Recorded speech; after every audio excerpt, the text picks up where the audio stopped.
Hello guys, welcome to How to Solution. If you want to know how to fix Genshin Impact game files download error, then this is the right video for you. First, search and open View Network Status on your computer. From here, click on your Wi-Fi name. Now, go to Properties.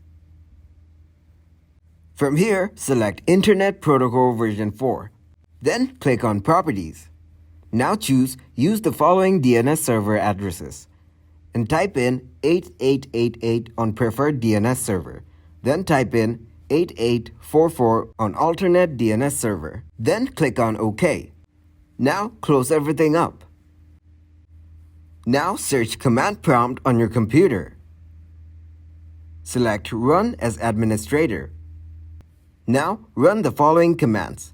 Type in ipconfig /flush DNS, then press enter. After that, type in ipconfig /renew. Press enter again. Then type in netsh winsock reset. Press enter. After it's done, just restart your computer. That is it for this video. Please leave a like and subscribe to the channel for more tutorials like this. Thanks for watching. Goodbye.